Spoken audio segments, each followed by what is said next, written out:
সুপ্রিয় দর্শক মণ্ডলী, ফ্রন্টলাইন দেখার আমন্ত্রণ জানাচ্ছি আপনাদের সবাইকে। দর্শক মণ্ডলী, আমাদের সঙ্গে রয়েছেন সৈয়দ ইমরান সালে প্রিন্স, যুগ্ম মহাসচিব বিএনপি। ধন্যবাদ। এরপর হচ্ছে মোহাম্মদ রাশেদ খান, সাধারণ সম্পাদক গণ অধিকার পরিষদ। দুইজনকেই স্বাগত জানাচ্ছি। আমরা সমসাময়িক রাজনীতি নিয়েই মূলত আলোচনা করব।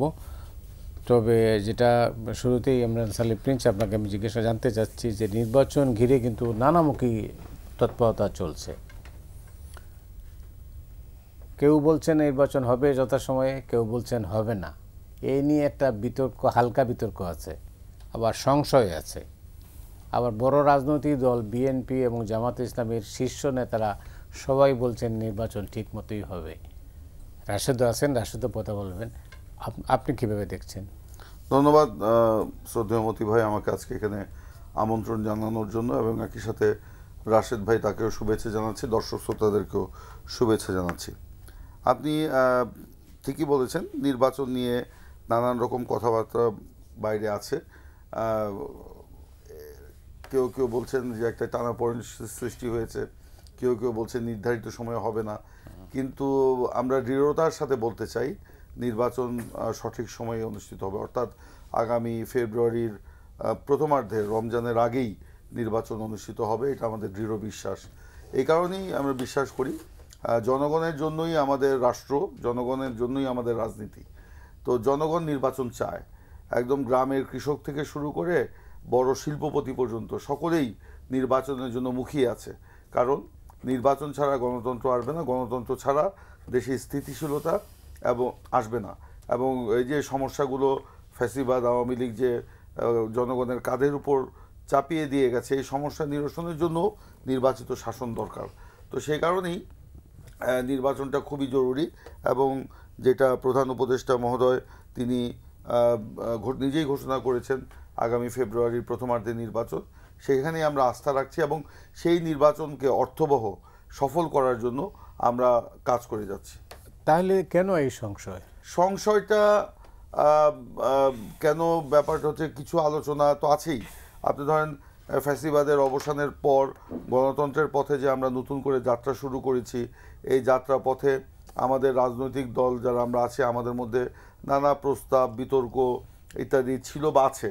এবং সেগুলো নিয়ে সরকার গঠিত যে জাতীয় ঐকমত্য কমিশন, তারা দীর্ঘদিন ঘন্টার পর ঘন্টা, মাসের পর মাস আলোচনা চালিয়ে যাচ্ছে।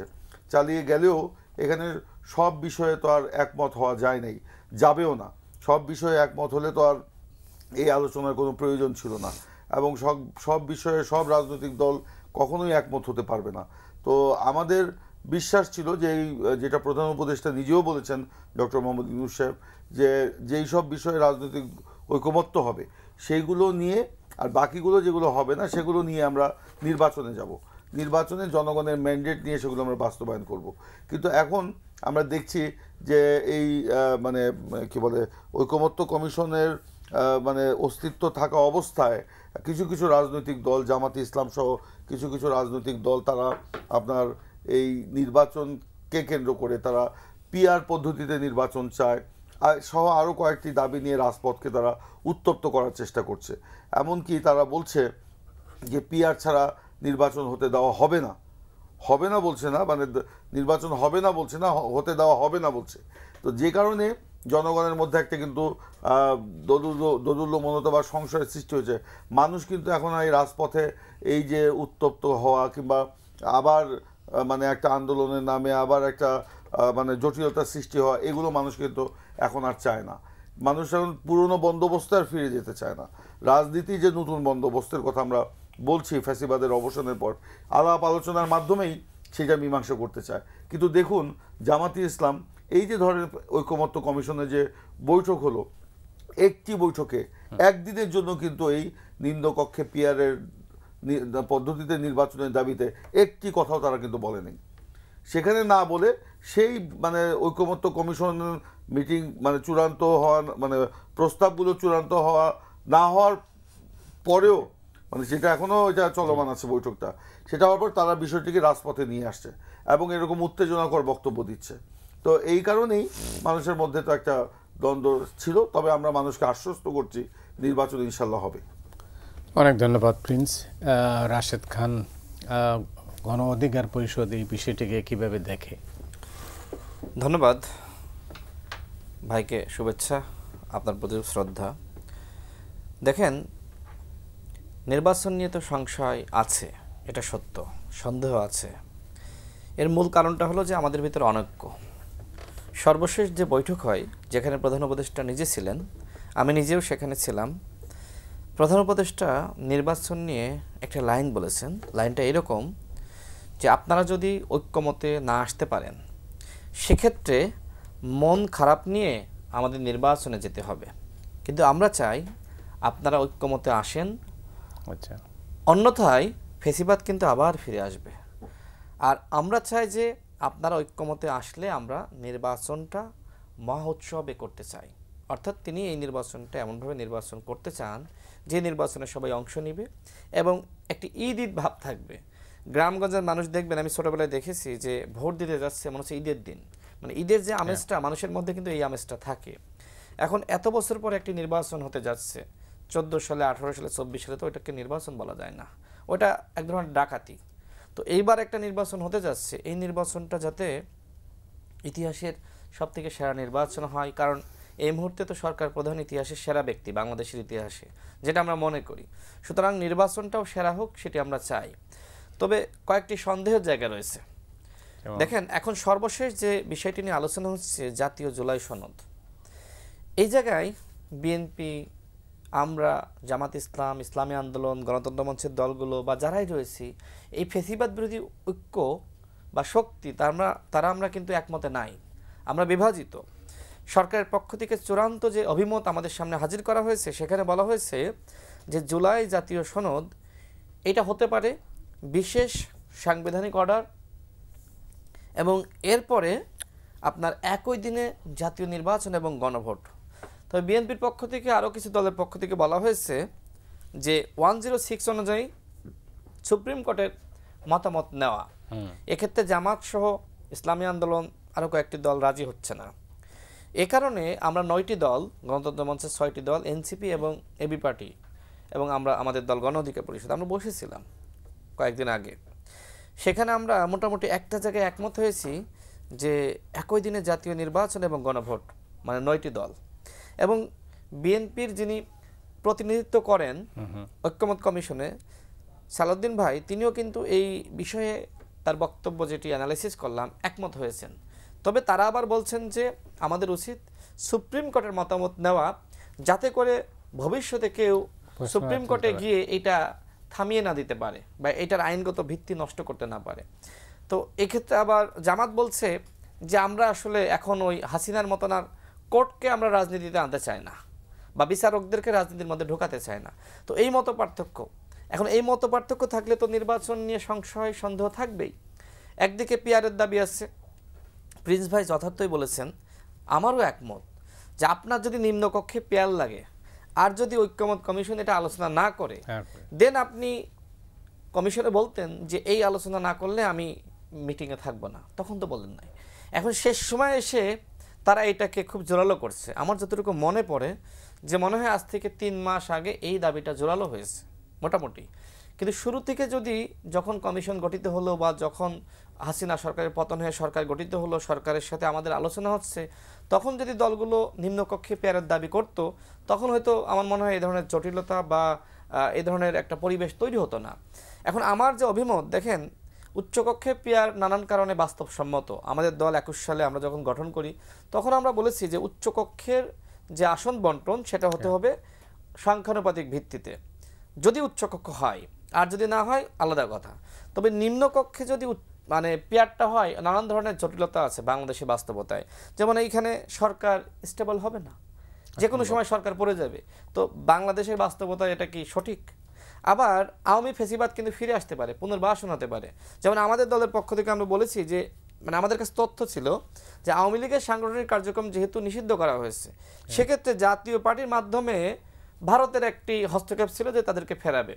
দেখেন, গোপালগঞ্জ, মাদারীপুর, ফরিদপুর বা অন্যান্য অঞ্চল আওয়ামী লীগের ঘাঁটি আছে না? তো জাতীয় পার্টি যদি নির্বাচনের সুযোগ পায়, সেক্ষেত্রে ভারতের প্ল্যান অনুযায়ী তাহলে আওয়ামী লীগের ভোট কোথায় যাবে? জাতীয় পার্টিতে যাবে না? আওয়ামী লীগের তো একটা ভোট আছে, মানতে হবে তো। আবার এই যে স্বতন্ত্র যারা আছে, তারা কি করবে? তাদেরকে আপনি ভোট করতে দিবেন না? আরেকটি বিষয়, আমি ঐক্যমত কমিশনের একজনের সাথে আমার আলোচনা হচ্ছিল, তিনি তখন এই কমিশনের দায়িত্ব পাননি।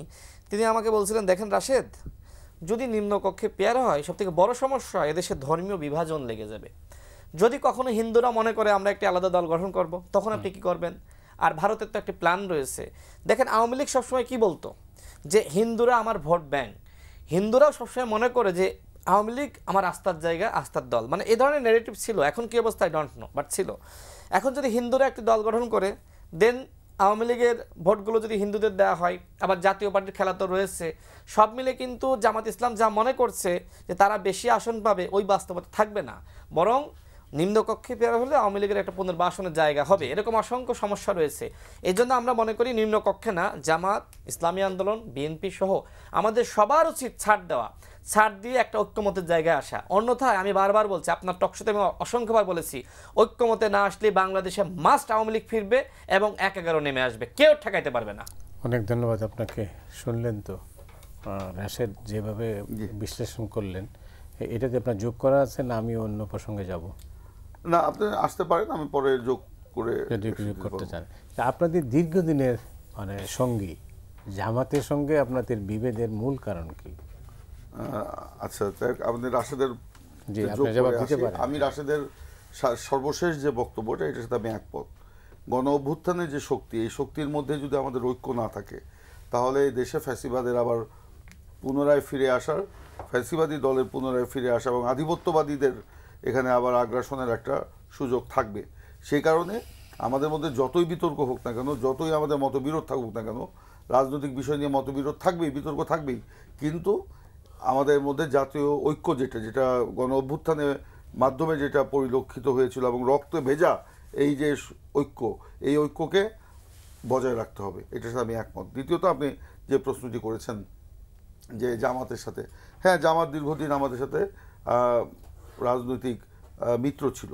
আমাদের তাদের সাথে যে ঐক্য, এটা ছিল কৌশলগত এবং এটাকে নির্বাচনী ঐক্যই বলা চলে। তাদের সাথে আমাদের কোনো আদর্শিক ঐক্য ছিল না।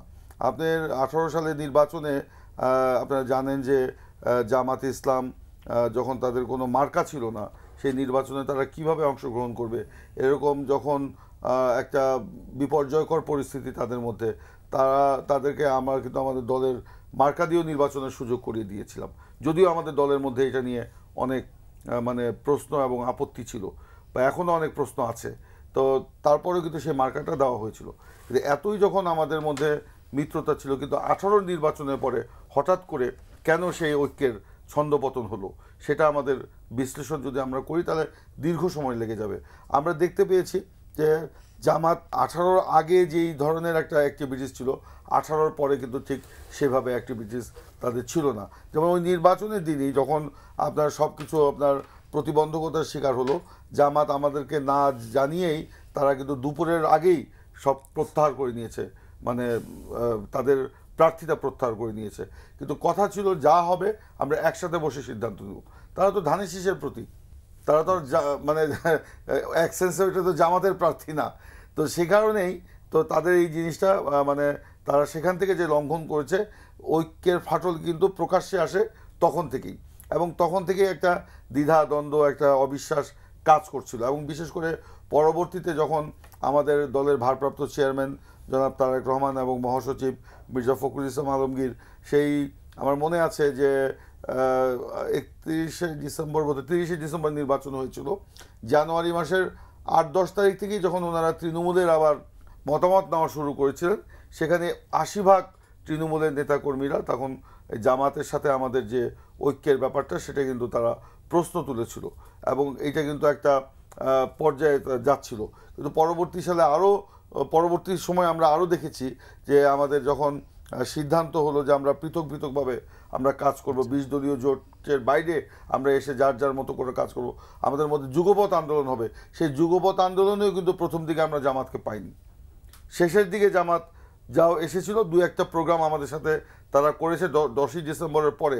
আপনার যদি স্মরণ থাকে, 10ই ডিসেম্বরে আমাদের যে গোলাপবাগ মাঠে আমাদের যে মহাসমাবেশটা করতে দিল, ঢাকার সমাবেশ, তার পরে যে যুগপৎ আন্দোলনটা ছিল অন্যান্য দলের সাথে, গণতন্ত্র মঞ্চ বা সাথে, তাদের সাথেও কিন্তু নেপথ্যে বা পর্দার আড়ালে আমাদের আলোচনা হয়েছিল। সেখানে একটা বা দুটা কর্মসূচিতে আমাদের সেজেছিল, কিন্তু তারপরে কিন্তু আর ছিল না। কেন ছিল না সেটা আমাদের জানা নেই। পরবর্তীতে আমরা দেখেছি পুলিশকে ফুল দিয়ে মিছিল করা, পুলিশ আমাদেরকে গুলি করে, আমাদেরকে দেখলে লাঠিচার্জ করে, বিএনপিকে দেখলে বা গণতন্ত্র মঞ্চ বা গণ অধিকার পরিষদকে দেখলেই লাঠিচার্জ করে, তখন তারা শাপলা চত্বরে পুলিশকে ফুল দিতে যায়, তাদের সামনে মিছিল করে, তাদেরকে কোনো বাধা দেওয়া হয় না। এখান থেকেই কিন্তু আসলে একটা সমস্যার সৃষ্টি হয়। এটার পেছনে কি কারণ থাকতে পারে? জামাত হয়তো মনে করেছিল যে 18 সালের নির্বাচনের ওই বিপর্যয়ের পরে আর বোধহয় হাসিনাকে সরানো সম্ভব হবে না, ফ্যাসিবাদকে সরানো সম্ভব হবে না, বিএনপির সাথে থাকাটা তাদের জন্য রাজনৈতিকভাবে লস মনে করেছিল, যে কারণে হয়তো সেই চিন্তা থেকেই তারা এটা করেছিল। কিন্তু তাদেরকে আমরা বলেছি যে এই ফ্যাসিবাদের অবসান হবেই, টুডে অর টুমোরো, সময় লাগতে পারে, আমাদের কৌশলে ভুল থাকতে পারে, আমাদের অবস্থানগত ভুল থাকতে পারে, কিন্তু হবে, আমাদের ঐক্যটা যেন বজায় থাকে, কিন্তু সেটা কিন্তু থাকেনি। তারপর দেখেন যখন এই ছাত্র গণ অভ্যুত্থান দিকে গেল, জামাতকে কিন্তু আওয়ামী লীগ নিষিদ্ধ করলো, বিএনপি সর্বপ্রথম বিবৃতি দিয়ে, সেই কারফিউ সেদিন আপনি জানেন, প্রচণ্ড পরিবেশ, বিবৃতি দিয়ে আপনার তার এটা প্রতিবাদ জানিয়েছে। জামাত যে বিবৃতি দিয়েছিল তাদেরকে বাতিল করার পরিপ্রেক্ষিতে, তাদের বিবৃতি থেকে 2.5 গুণ বড় বিবৃতি হয়েছিল বিএনপির। তখন সাংবাদিকরা কিন্তু সংখ্যা উল্লেখ করে লিখেছে, জামাতের বিবৃতিতে এতটি শব্দের সমাহার ঘটেছে, বিএনপির বিবৃতিতে এতগুলি শব্দের সমাহার ঘটেছে। তারপরেও কিন্তু জামাত আমাদের সাথে শেষ পর্যন্ত থাকেনি। আপনার এই ফ্যাসিবাদের অবসানের পর যখন আমরা তাদের আমিরের মুখ থেকে শুনি যে আওয়ামী লীগকে ক্ষমা করে দিলাম, অথবা ভারতের বিরুদ্ধে এমন কোনো কথা বলা উচিত হবে না যাতে ভারত কষ্ট পাবে, এই কথাগুলো কিন্তু সন্দেহের আরও উদ্রেক করে। সন্দেহ, যথেষ্ট সন্দেহের কারণ আছে। যাই হোক, রাশেদ, ব্যাপারটা হলো যে এটা তো বড় দুই দলের লড়াইয়ের মধ্যেই আপনারা রাজনীতি করছেন। এখন তো আমরা দেখতেছি এক ধরনের ঐক্য আছে, যেমন প্রধান উপদেষ্টার সঙ্গে 3 দলের নেতারা এখন নিউ ইয়র্কে আছেন। তো আপনি কি মনে করেন যে এর থেকে কোনো কিছু একটা বেরিয়ে আসতে পারে, সমঝোতা? না, সরকার যদি পারে আমরা সরকারকে ধন্যবাদ জানাবো। এখন সরকার তো 3টা দলকে বড় হিসেবে ঘোষণা দিয়েছে, মাঝখানে আরও একটি দলকে যুক্ত করেছিল। আমি জানি না আসলে সরকারের সাথে কি বিভাজন হলো যে সেই দলকে বাদ দিল, যেমন ইসলামী আন্দোলন বাংলাদেশ শুরুতে বলেছিল যে এই 4টি দল সব থেকে বড় দল, এখন 3টি হয়েছে। তো এই 3 দলের আপত্তির কারণে বাদ দিয়েছে কিনা সেটা আমি জানি না। আসলে অনেকের মনে সংশয় আছে যে ইসলামী আন্দোলনকে কেন বাদ দেওয়া হলো। আবার আমরা দেখেছি তাদের কর্মসূচি, যেটা উদ্যানে বিশাল লোক সমাগম। আবার এনসিপির সাংগঠনিক অবস্থা আমরা সবাই জানি, আমি সমালোচনা করছি না। সেই জায়গায় আসলে সরকার, জামাত, বিএনপি, এনসিপি তারা আসলে 3টা দলকে বড় হিসেবে প্রতিষ্ঠার দায়িত্ব নিয়েছে। এখন মানুষ কি বলছে জানেন, যে এই 3টা দল সরকারি দল, আর বাকি আমরা যারা আছি মাঝারি ছোট, আমরা সবাই মিলে বিরোধী দল। মানে এই সরকারকে যেখানে আমরা বলেছিলাম যে আপনারা বৈষম্য দূর করেন, সেখানে দেখেন বারবার কিন্তু বৈষম্য তারা বাড়াচ্ছে, মানে বৈষম্যের উৎপাদন করছে।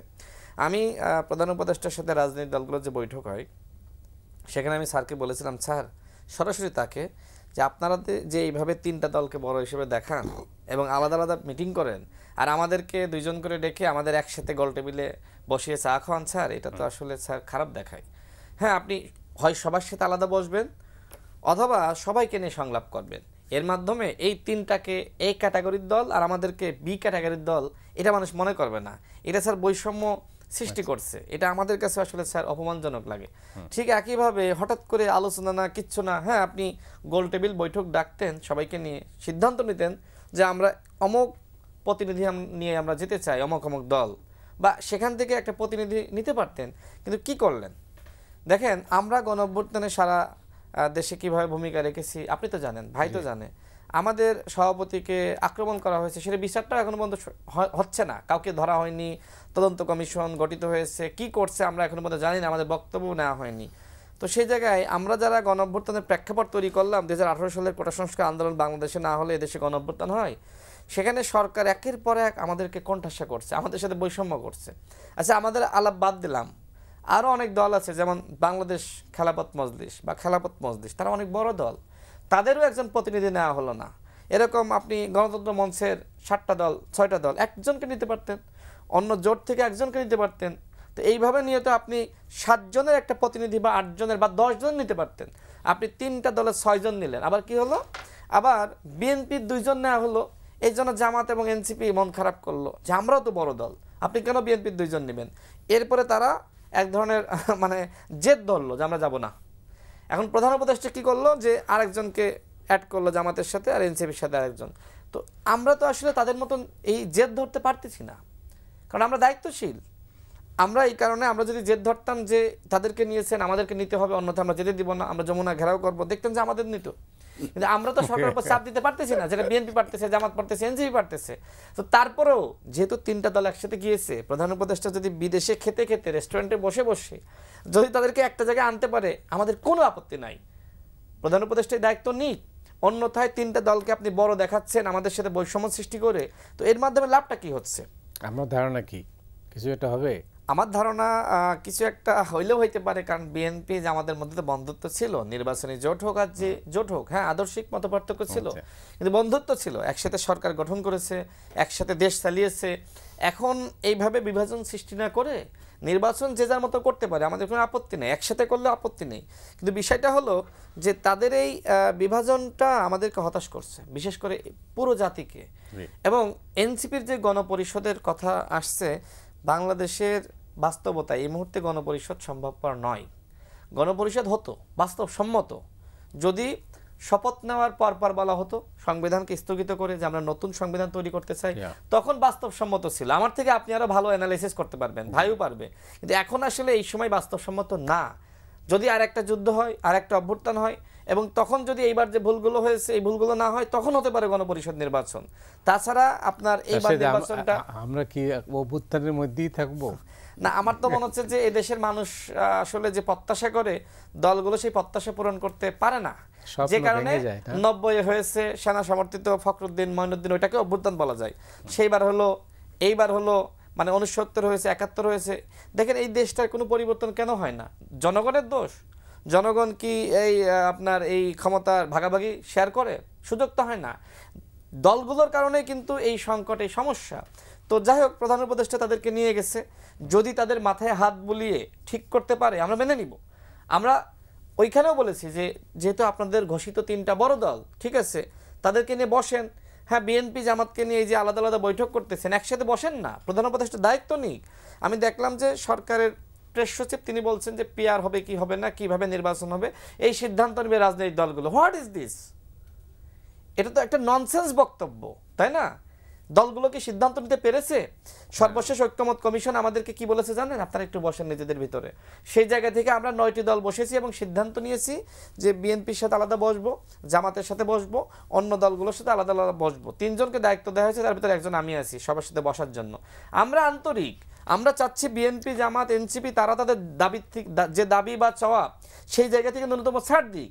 হ্যাঁ, বিএনপি যেহেতু একটা জায়গায় এসেছে যে গণভোট এবং জাতীয় নির্বাচন একই দিনে, সুতরাং এই যে হাইকোর্টে যাবে নাকি বিশেষ সাংবিধানিক অর্ডার, এই জায়গায় তো একটু ছাড় দিয়ে দিলে হয়। জামাতকে ছাড়তে হবে, বিএনপিকে ছাড়তে হবে, কিন্তু এই ছাড়ের মানসিকতা নাই। আবার এখন বলা হচ্ছে যে পিআর ছাড়া নির্বাচনে যাব না।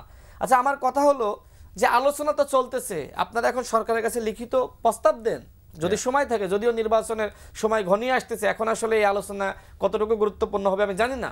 এবং ঐক্যমত কমিশনের সমস্ত আলোচনা কিন্তু শেষ, এখন শুধু আইনগত ভিত্তি দেওয়া। এখন যদি তারা মনে করে যে আমরা মাঠে আন্দোলন করব, সেটা বাস্তবসম্মত না। এই মুহূর্তে মাঠে আন্দোলন করলে এই সুযোগটা ফেসিবাদ নিবে। এবং এই যে জামাতের মিছিল, ইসলামী আন্দোলন মিছিলের মধ্যে যদি আওয়ামী লীগের যারা রয়েছে ঢুকে পড়ে, আপনি কি করবেন?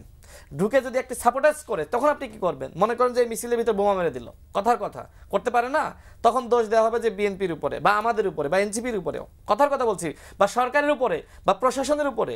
সুতরাং এখন সতর্কভাবে প্রোগ্রাম করা উচিত, বরং আলোচনার মাধ্যমে। হ্যাঁ, বিএনপি উদ্যোগ নিক, বিএনপি জাতির সামনে বলুক যে আমরা দলগুলোকে নিয়ে বসতে চাই, জামাত সহ সবার সাথে আলোচনার ভিত্তিতে আমরা সমাধানে আসতে চাই। দেখবেন বিএনপির জনপ্রিয়তা এখন যতটুকু মনে হচ্ছে যে কমছে না, বিএনপির জনপ্রিয়তা অনেক বেড়ে যাবে।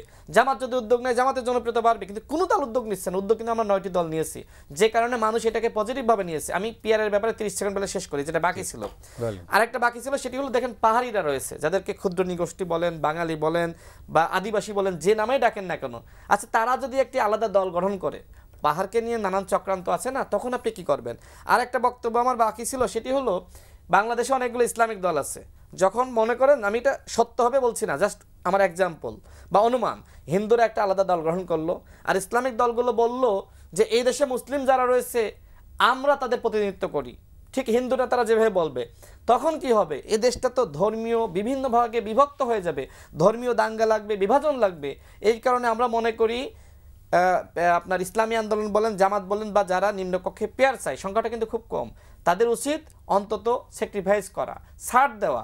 এই নির্বাচনটা হয়ে যাক, যদি আপনারা ক্ষমতায় যান ঠিক আছে, যেটা বিএনপি বলছে, যদি জামাত ইসলাম ক্ষমতায় যায়, যেটা জামাতের একজন নেতা বলেছে যে জামাত যাবে ক্ষমতায়, বিএনপি হবে বিরোধী দল, তো আমি মেনে নিলাম। সেদিকে আপনারা ক্ষমতায় গেলে তো এটা বাস্তবায়ন করতে পারবেন। শতভাগ ঐক্যমতে আমরা পৌঁছাতে পারবো না, সুতরাং ন্যূনতম যতটুকু ঐক্যমতে আসি সেটার ভিত্তিতে আগামী নির্বাচনে প্রত্যেকটা দলকে যেতে হবে। না গেলে কেউ আসলে শেষ রক্ষা পাবে না। তো আজকে জামাত যদি মনে করে আমি ভালো থাকবো, না, সব থেকে ক্ষতিগ্রস্ত বিএনপি এবং জামাত হবে। আমি চ্যালেঞ্জ করে বলছি, যদি নির্বাচনটা না হয়, কারণ তারা বড় এবং ক্ষতির সম্ভাবনা কিন্তু বড়দের বেশি হয়। অনেক ধন্যবাদ। এটা রাশেদের একটা মোটামুটি একটা চিত্র পাওয়া গেল যে আসলে বিএনপির উপরে দায় আছে জামাতের উপরেও। না, একটা প্রশ্ন সর্বত্রই, এই চেয়ারে বসেই আমি একই প্রশ্ন বহু রাজনৈতিক নেতাকে করেছি, যে আমরা বারবারই অভ্যুত্থানের দিকে যাই, অভ্যুত্থান হয়, কিন্তু অভ্যুত্থানের চেতনা বেশি দিনের মধ্যে ধরে রাখতে পারি না। তো কেন পারি না, কী কারণে পারি না? আমরা কি আমাদের ব্যর্থতা, না অন্য কোনো শক্তি আমাদের পিছনে কাজ করে? এখানে দুইটাই সঠিক।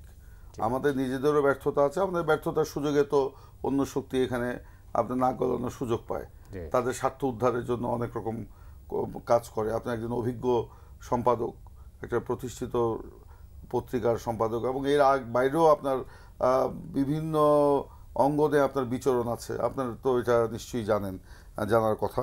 তো সেই কারণে বলবো যে আমরা বড় দল, বিএনপি বড় দল, অবশ্যই বিএনপির দায় আছে, সে কারণে বড় দল মানে আমাদের মনটাকে বড় করতে হবে।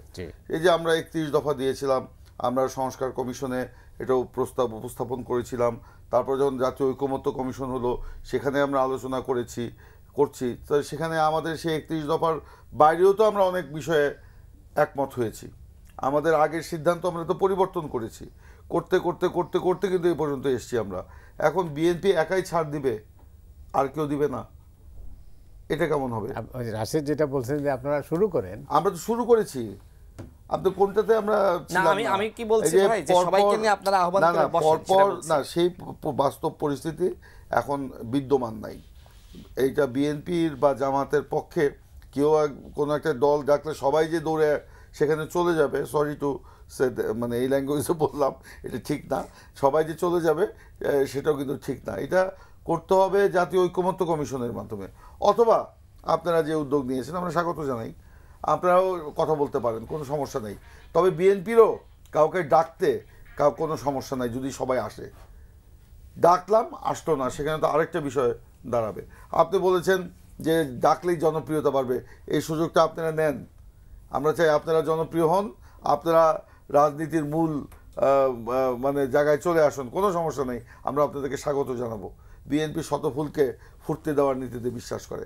এই গেল একটা বিষয়। দ্বিতীয় হচ্ছে প্রধান উপদেষ্টার এই জাতিসংঘ সফর নিয়ে যে কথা রাশেদ বললেন, এই ব্যাপারে আমাদের কোনো কিছু জানা নেই, কে যাচ্ছে, বা আমাদেরকেই যখন আমন্ত্রণ জানানো হচ্ছে তখনই আমরা জানলাম যে আমাদেরকে বলা হয়েছে, এবং অন্যদেরকে বলার পরে আমাদেরকে বলা হয়েছে। তো আমরা তো সরল বিশ্বাসী সেখানে আমরা গিয়েছি। এখন এইটা প্রধান উপদেষ্টার কি উদ্দেশ্য রয়েছে, সাইড লাইনে কোনো আলোচনা হবে কি না, হতেও পারে, কারণ রাজনীতির সমস্যা রাজনীতিবিদদের সমস্যা সমাধান করতে হবে। এই সংকট সমাধানের চাবি রাজনীতিবিদদের হাতেই, যেটা রাশেদও বলেছেন এবং আপনিও একমত হবেন। সেখানে হলে কারো তো আপত্তি থাকার কথা না। তবে তবে যেহেতু আপনার এই যে মানে প্রধান উপদেষ্টা রাজনৈতিক নেতৃবৃন্দকে নিয়ে গেলেন, এর পরিসরটা আরেকটু বাড়লে কারো কোনো আপত্তি ছিল না।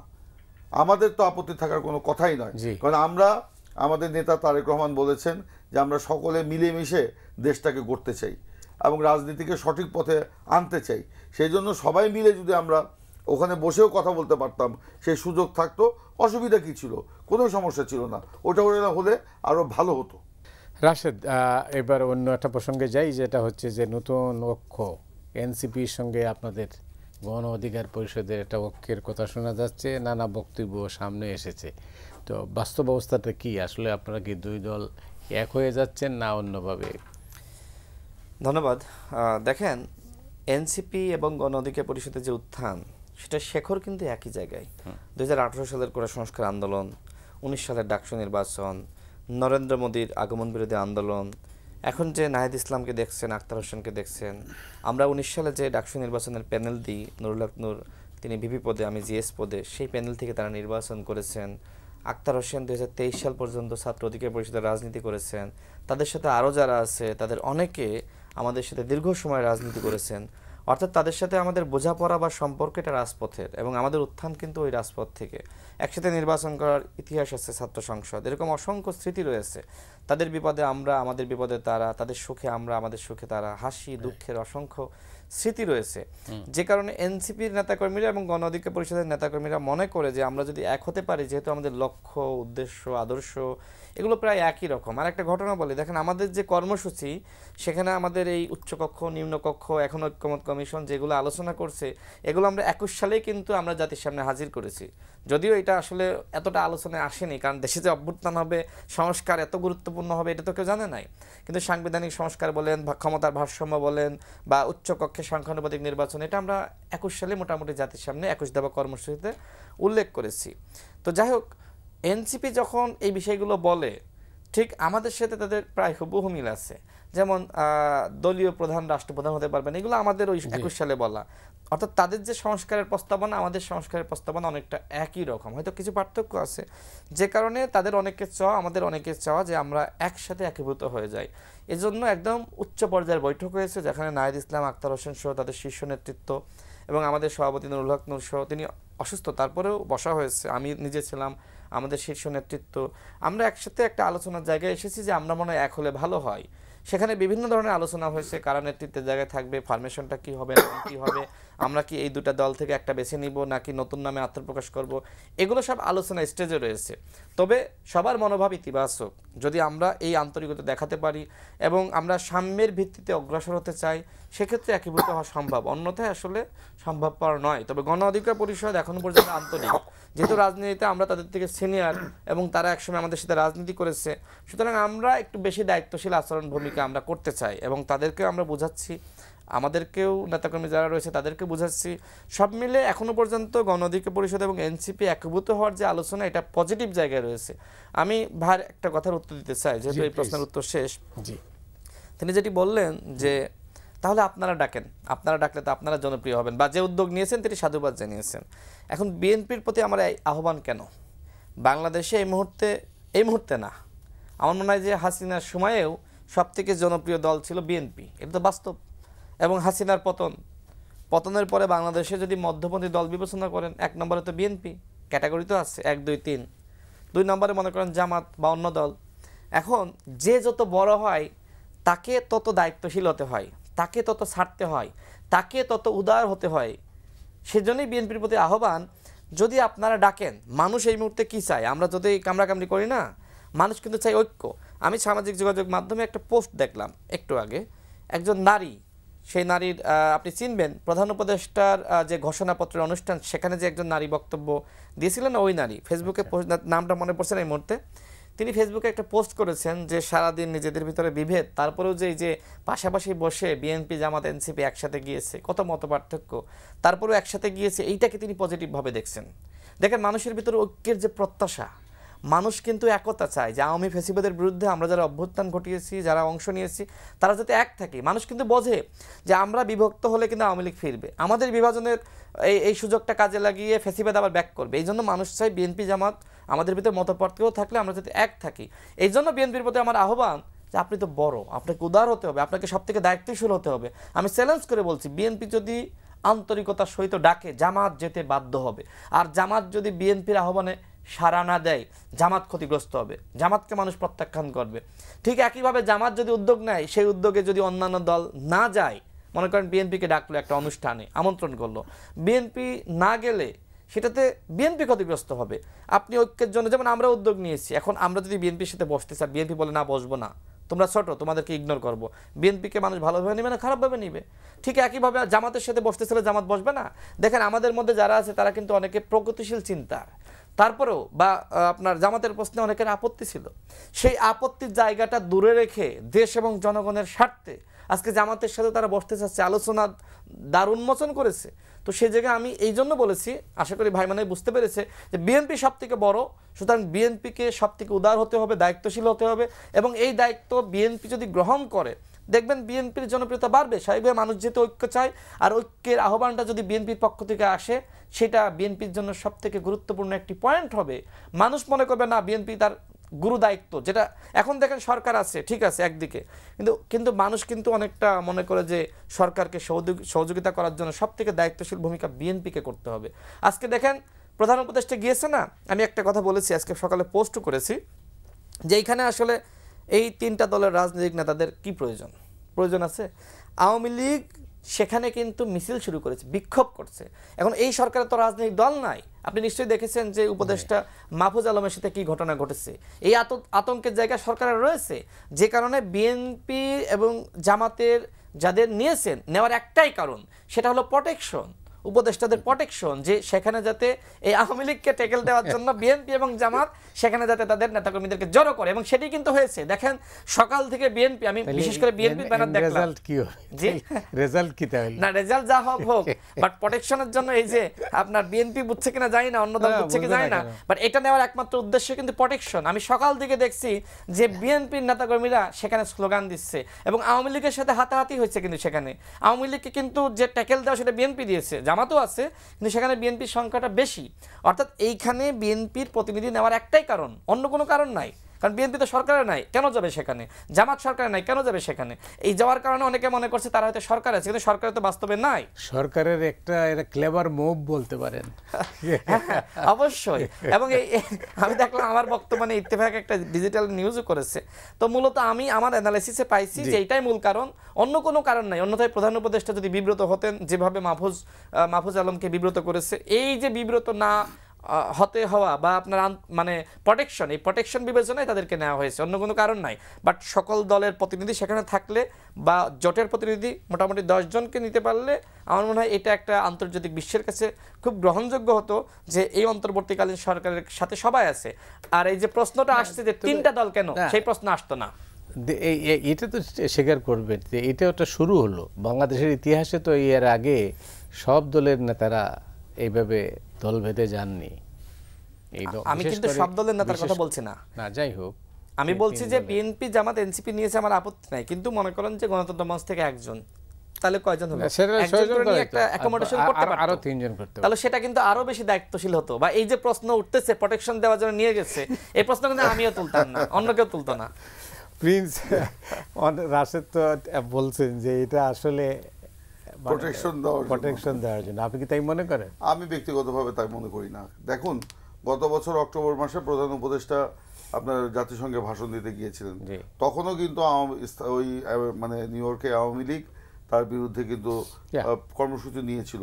তখন তো বিএনপির কেউ ওখানে যায় নাই, গিয়েছিল প্রধান উপদেষ্টার সাথে, কিন্তু তারপরেও কিন্তু বিএনপির নেতাকর্মীরা বিভিন্ন ফোরামের অন্তর্ভুক্ত, মানে যারা অন্তর্ভুক্ত আছেন, গণতন্ত্র ফোরাম, গণ অভ্যুত্থানের যে বিষয়গুলো আছে, সেখানে কিন্তু তাকে স্বাগত জানিয়ে সেই পুরো আপনার কি বলে জাতিসংঘের যেই মেইন গেট যেখান থেকে ঢুকবেন এবং এয়ারপোর্টে তাকে কিন্তু স্বাগত জানিয়েছে।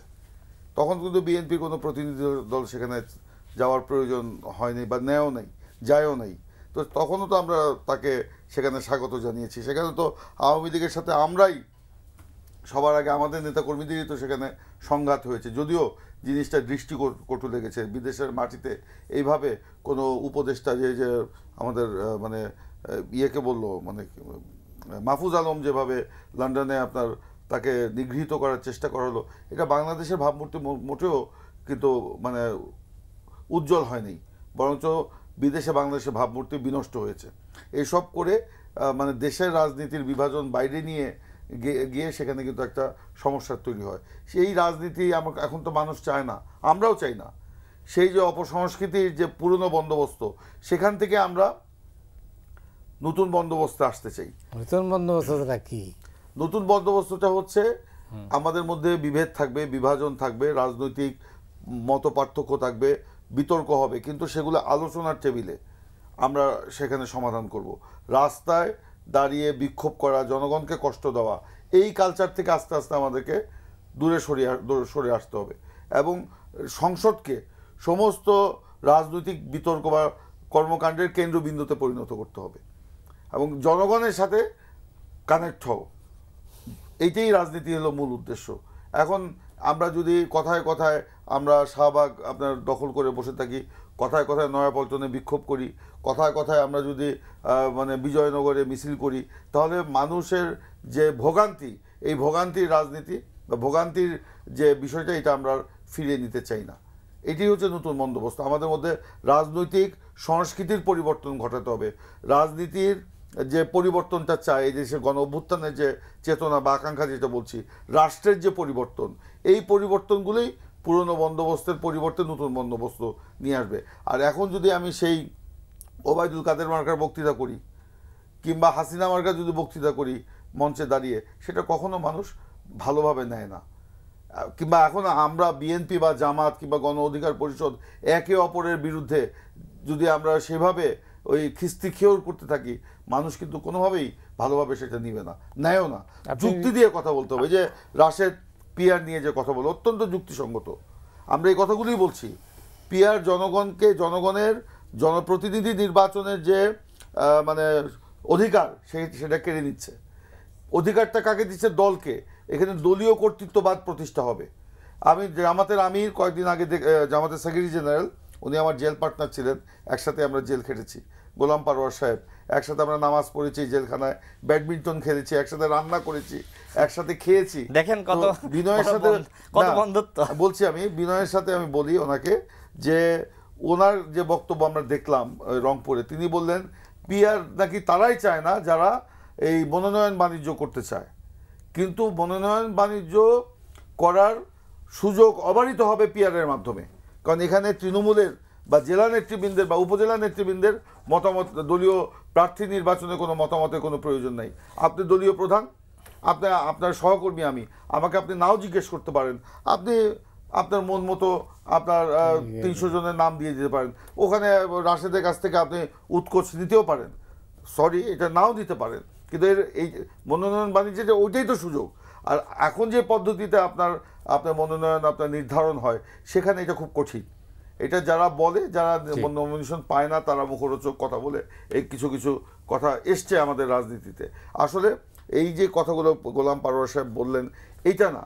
এবং যে রাশেদ খুব সুন্দরভাবে বলল যে ভবিষ্যতে আমাদের জাতিগত বিভাজন হতে পারে, ধর্মীয় বিভাজন হতে পারে পিআরের মাধ্যমে। তখন দেশ তো খণ্ড বিখণ্ড হয়ে যাবে, একটা রায়ট লেগে যাওয়ার মতো পরিস্থিতির সৃষ্টি হবে। আজকে না হোক, দুদিন পরে হতে পারে। সে কারণে পিআরটা আমাদের মতো বহু ভাষার, বহু সংস্কৃতির, বহু ধর্মের এই দেশে এইটা সম্ভব না। অনেক ধন্যবাদ রাশেদ। আপনি জানেন যে এই অনৈক্য থেকে তিউনিসিয়ায় কিন্তু অন্য ঘটনা ঘটেছিল। আমরা কি তিউনিসিয়ার পথ ধরতে যাচ্ছি? দেখেন, আমি কিন্তু আগেই স্পষ্ট করেছি যে এরকম অনৈক্য যদি চলতে থাকে বা শেষমেশ আমরা ঐক্যের জায়গায় না আসি, তাহলে মাস্ট তৃতীয় শক্তি ক্ষমতা দখল করবে, বা আরেকটি ১১ বা আরেকটি ফখরুদ্দিন মঈনুদ্দিন। খুব স্বাভাবিক। তখন কি হবে? এই যে উপদেষ্টা পরিষদে যারা আছে, ডক্টর মোহাম্মদ ইউনূস, হাসিনা তো জেলে নিতে চেয়েছিল, পারে নাই। আপনি বিশ্বাস করেন, আরেকটি ১১ হলে সবার আগে ডক্টর মোহাম্মদ ইউনূসকে জেলে যেতে হবে। এই উপদেষ্টা পরিষদের যারা আপোষ করবে তারা হয়তো থাকবে সেই সরকারে, কিন্তু যারা আপোষ করবে না তাদের জেলে যেতে হবে। অথবা বিদেশে পালাইতে হবে, বিএনপিকে পালাইতে হবে, আমাদের পালাইতে হবে। ওই যে যেটি হয়েছে না 28 অক্টোবরের পরে, বিএনপির নেতাকর্মীরা, আমাদের নেতাকর্মীরা, জামাতের নেতাকর্মীরা ধান খেতে পাট খেতে ঘুমিয়েছে না, এমনকি পুকুরের মধ্যে মাছাং করে ঘুমিয়েছে না, তো সেই দিনটা আবার নেমে আসবে। সুতরাং এই অনৈক্য আমাদেরকে অবশ্যই ঐক্যের জায়গায় আনতে হবে। আমি ঐক্যমত কমিশনকে একটি বক্তব্য তাদেরকে আমি দিয়েছিলাম, আলী রিয়াজ স্যার আমাকে আলী রিয়াজ স্যার না, বিশেষ সহকারী, তিনি আমাকে থামিয়ে দিচ্ছিলেন। আমি বলছিলাম, দেখেন আমাদের ভিতরে ভিন্ন মত, আমরা কেউ সিদ্ধান্তে আসতে পারবো না। এই যে আপনারা বলটা আমাদের পায়ে পেয়ে দিচ্ছেন আর আমরা লাথি মারতেছি, এদিক সেদিক যাচ্ছে, তো এই বিভাজন তো মানুষ চায় না। আমাদের একটা মতামত আছে, বিএনপির একটা আছে, এনসিপির একটা আছে, জামাতের একটা আছে। এইটাকে ঐক্যমতের জায়গায়, অর্থাৎ এই ভিন্নমতকে ঐক্যমতের জায়গায় আনার দায়িত্ব সরকারের। আমাকে আলী রিয়াজ স্যার বললো যে রাশেদ দেখেন, মানে তিনি আমার কথার পরে উত্তর দিলেন, রাশেদ দেখেন আমরা সরকারকে সুপারিশ দিতে পারি, পরামর্শ দিতে পারি, আমরা সিদ্ধান্ত নিতে পারি না। তখন আমি স্যারকে বললাম, স্যার আপনাদের এই কমিশনের প্রধানকে, এই কমিশনের প্রধান তো স্বয়ং প্রধান উপদেষ্টা, যে কমিশনের প্রধান থাকে স্বয়ং প্রধান উপদেষ্টা, সেই কমিশন কার কাছে পরামর্শ দিবে? প্রধান উপদেষ্টা কার কাছে পরামর্শ দিবে? রাষ্ট্রপতির কাছে। তো দেখেন এই কমিশন তারা দায়টা নিতে চায় না, তারা আমাদেরকে নিয়ে খেলতেছে। আমার কাছে যেটা মনে হয়, যেটা আমি ওইখানেও বলেছি প্রেস ব্রিফিং করে, যে আমার কাছে ঐক্যমত কমিশনের এই আচরণ দেখে মনে হয়, বা সরকারের আচরণ, তারা মূলত বিভাজনকে উস্কে দিচ্ছে। তারা যে একমতের জায়গায় আনতেছে না। অনেকেই বলছেন যে ঐক্যমত্য কমিশনের এত দীর্ঘ সময় নেওয়ার প্রয়োজন ছিল না, 3 মাসেই এই কাজ করা সম্ভব ছিল। এটার সাথে আমি একমত। আমি 3 মাস না, শোনেন, সঠিকভাবে কাজ করলে 1 মাসে সম্ভব ছিল। কারণ আমরা তো পড়াশোনা করে আসছি, বহু রিসার্চ তৈরি করছি না, আমরা তো জানি, প্রেজেন্টেশন তৈরি করছি। সুতরাং যে বিষয়গুলো নিয়ে তারা আলোচনা করছে, এটা যেহেতু আমরা দলগুলো, আমরা কিন্তু প্রস্তাবনা দিয়েছিলাম, বিএনপি প্রস্তাবনা, আমাদের প্রস্তাবনা, গণতন্ত্র মঞ্চের প্রস্তাবনা, জামাতের প্রস্তাবনা, সবাই কিন্তু আলাদাভাবে দিয়েছি। তো আমার কথা হলো যে এই যে আমরা প্রস্তাবনা দিলাম, আমাদের প্রস্তাবনায় কতটুকু মিল আছে সেইটা আপনি আমাদের সামনে হাজির করবেন না? তাহলে যদি হাজির না করেন, তাহলে কেন আমাদের প্রস্তাবনা নিলেন? এটাতে টাইম নষ্ট হয়েছে। এরপর ঐক্যমত কমিশন নিজেরা একটা খসড়া তৈরি করেছে, তাই না? যেখানে দেখেন যে তাদের মতন করে তারা তৈরি করেছে, হয়তো আমাদের কিছু কিছু আছে, কিন্তু আমরা যতটুকুতে একমত হয়েছিলাম, আমাদের এটা যাচাই করে ওইটা ওইটা বাস্তবায়ন তো আগে করতে পারতেন। আর দেখেন, আমার যেটা মনে হয়, ঐক্যমত কমিশন একটু যদি মানে চেষ্টা করে বা সিদ্ধান্ত নেওয়া, বা একটু দেখায় যে আমি তোমার অভিভাবক, স্বাভাবিকভাবে এই সরকার এখন সবার অভিভাবক না। তো ভাই যেটি বললো যে গোলাম পরোয়ার ভাইয়ের সাথে ভাই একসাথে জেলে ছিল, এক বিছানায় ঘুমিয়েছে, একসাথে খাইছে, হ্যাঁ একসাথে খাইছে, একসাথে রান্না করেছে। তার মানে বিএনপির সাথে জামাতের নেতাকর্মীদের আসলে ব্যক্তিগত কোনো শত্রুতা নাই। মূলত শীর্ষ পর্যায়ে যারা আছে তারা একটু যদি আন্তরিক হয় এবং তারা যদি মনে করে অনৈক্যর জায়গাটা আমরা আসলে রাখবো না, আমরা ছাড় দিব, ছাড় না দিলে তো ভাই বিএনপি জামাতের এই যে ছাড় না দেওয়ার মানসিকতা, হ্যাঁ আপনি একসাথে জেলে ছিলেন, বিপদের সময় একসাথে ছিলেন, বা এখন বিপদ কেটে গেছে এই জন্য আপনি নিজে একজন আরেকজনের বিরুদ্ধে বলবেন, এটা আমার কাছে পছন্দ না। এটাই কথা, এটা আমার কাছে পছন্দ না। জেলে থাকা অবস্থায় আমাদের মধ্যে যে একটা সহমর্মিতা ছিল, আমরা জেল থেকে বেরিয়ে মানে এই পতনের, হাসিনার পতনের পরে সেই সহমর্মিতা কিন্তু আমরা দেখতে পাচ্ছি না। যদি দেখতেই পেতাম তাহলে ডক্টর শফিক সাহেব বলতেন না যে আওয়ামী লীগকে ক্ষমা করে দিই, বলতেন না যে আপনার ভারত কষ্ট পাবে, এমন কোনো কাজ আমাদের করা ঠিক হবে না। কারণ জেলের ভিতরে যে আমাদের আলোচনা, সেই আলোচনার বৈপরীত্য আমরা দেখতে পাই পরের, জেল থেকে বেরিয়ে আসার পরের মানে তাদের কর্মকাণ্ডে। আজকে আমাদের মধ্যে ওখানে সম্প্রীতি ছিল, সম্প্রীতি, রাজনৈতিক সম্প্রীতি এখনও যে নাই তা না, অবশ্যই এখনও আছে। কিন্তু আমার যে রাজনীতির বিভাজন, দেশ নিয়ে কথা, দেশের ভবিষ্যৎ নিয়ে কথা, দেশকে আমরা কোন পথে নিয়ে যাব, আপনি নিজেই বললেন পিআর নিয়ে একটা এমন একটা পয়েন্ট অফ নো রিটার্নে তারা চলে যাচ্ছে, এবং সেই পিআর দেশের জন্য কত ক্ষতিকর সেটা আমাদেরকে আজকে বুঝতে হবে। এবং আপনি যে ঐক্য, আপনি দেখেন ইসলামী আন্দোলনের সাথে ঐক্য করল, যে ইসলামী আন্দোলন পুরোটা সময় হাসিনাকে হাত পাকা দিয়ে বাতাস করেছে, সেই ইসলামী আন্দোলন এখন জামাতের সাথে। এবং সেই যে ইসলামী আন্দোলনের আমির ফজল করিম সাহেব, তিনি বলেছেন জামাতকে, সিনিয়র নায়েবে আমির বলেছেন জামাত হচ্ছে একটা বিষ, যেখানেই লেগেছে তা ধ্বংস হয়ে গেছে। বিএনপির কথা বলেছে, বিএনপির সাথে জামাতে বিষ লেগেছে, বিএনপি তাকে ধ্বংস হয়ে গেছে। সেই বিষকে কিন্তু ওনারা আবার গিলছেন কেন? এটা কি কোনো রাজনৈতিক ঐক্য? কেন হঠাৎ করে যেই জামাতকে নিয়ে আমরা যখন আন্দোলন করছিলাম, এই ইসলামী আন্দোলন আমাদেরকে বলেছে যে জামাতকে বাদ দেন, আমরা আসব, আপনাদের কাছে আমাদের আসার মূল একমাত্র প্রতিবন্ধকতা হচ্ছে জামাত। সেই জামাত এবং ইসলামী আন্দোলন আজকে এক। এখানেই তো ভয়টা লাগে, কোন ভয় জায়গায় লাগে নিয়ে যেতে চায়। ভয় লাগে ভাই, আজ আমাদের হাতে সময় নেই, শেষ করতে হবে। ইমরান সালিম প্রিন্স, আপনাকে অনেক ধন্যবাদ। রাশেদ খান ধন্যবাদ, আপনার সঙ্গে আবারও দেখা হবে, কথা হবে। দর্শক আপনারা যারা এই অনুষ্ঠান দেখলেন, আপনাদের সবাইকে ধন্যবাদ জানিয়ে আজকের মতো এখানে বিদায় চেয়েছি।